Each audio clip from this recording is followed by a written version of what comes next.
You're invited to a free virtual community event happening on Thursday, December 11th at 7 p.m. Eastern. It's a podcasting community chat, and it's your chance to step out from behind the mic and connect with fellow podcasters who truly get it. During this 1-hour Zoom session, we'll network, swap ideas, and have real conversations about workflows, guests, reviews, and growth strategies. You'll walk away with new podcasting friends, fresh ideas to improve your show, and a renewed sense of motivation and community. Head over to thepodcastteacher.com/community to sign up, and I can't wait to see you there. Now, let's dive into today's episode.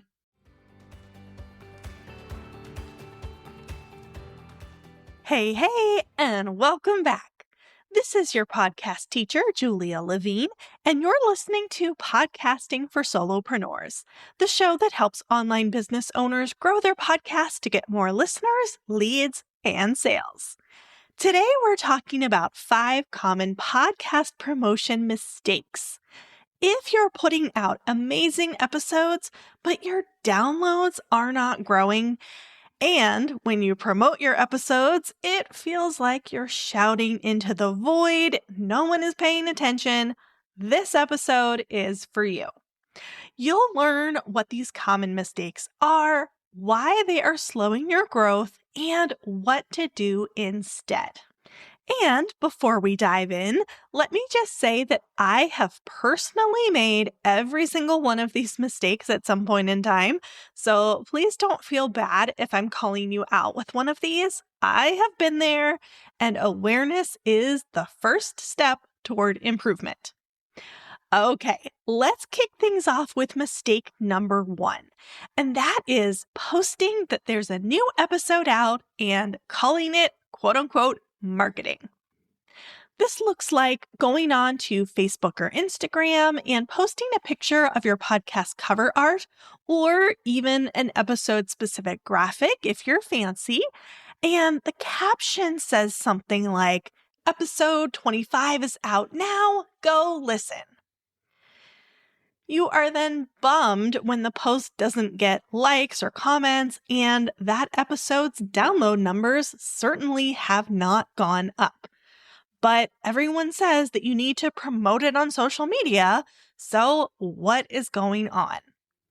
You probably feel like you checked the promote the episode on social media box, and I do give you credit for creating awareness. Depending on your audience, this strategy might work, or it is a good backup plan for those weeks when you're stretched so thin that you don't have an ounce of extra brain power to spare. I have been there, my fellow solopreneurs. But if you want to level up and actually drive traffic to your podcast from your social media accounts, you need to give people a reason to care. So the graphics are fine, but the caption is where we really want to put some effort in. No one is stopping mid-scroll to go listen to a podcast just because they saw a caption that says, "New episode is out." People need a reason to care, a reason to click, a reason to give you their time and attention. So instead of just announcing the episode, tease it. Help them see what's in it for them and why it's worth their time. Think about what from that episode would stop someone's scroll. What would make them say, "Oh, I need to hear this"? That is what should be in your social content. This shifts it from being about you and asking them to come listen to your podcast into it being about them and the benefit that they will receive.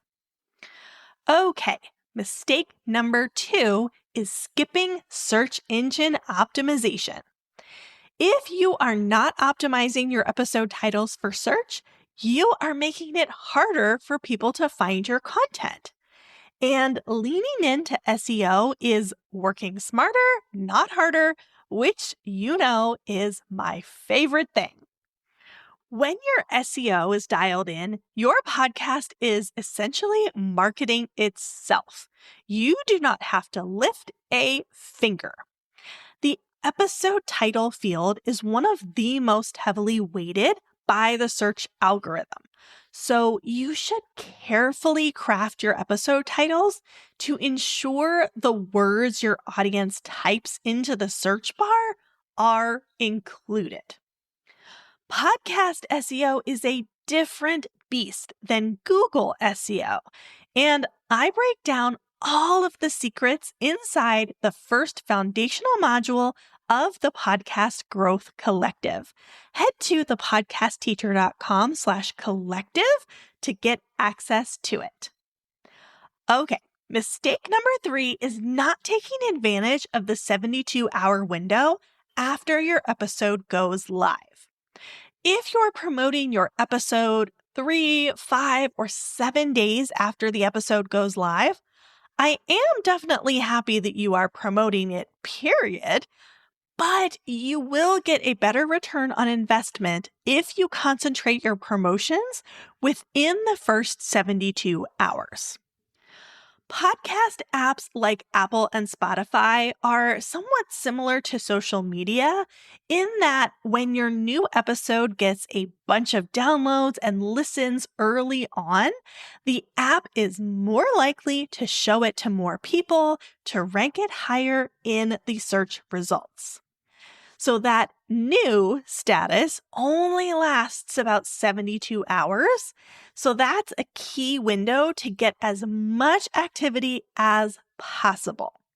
The more buzz and activity that you can generate in those first few days, the better your chances are of showing up in the search results and getting discovered. So, concentrate on your promotion during those first 72 hours to make the most impact. All right, moving on to mistake number 4, which is not promoting your old episodes.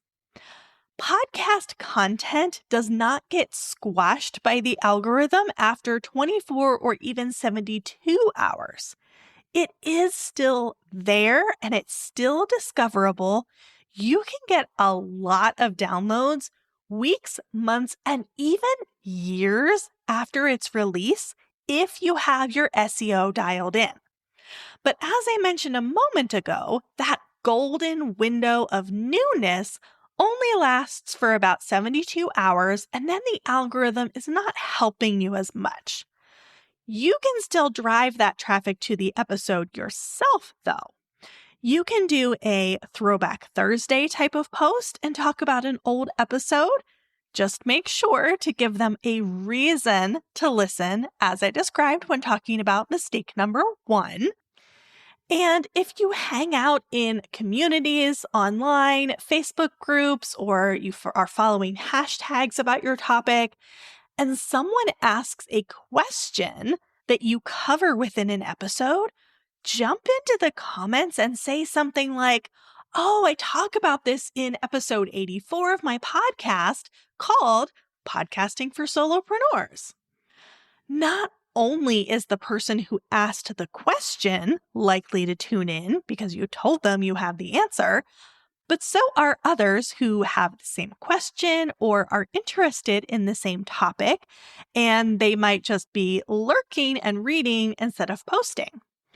Of course, you want to be mindful of any group rules about sharing resources or self-promotion, but many times admins are okay with this since it is sharing a resource to help a fellow member.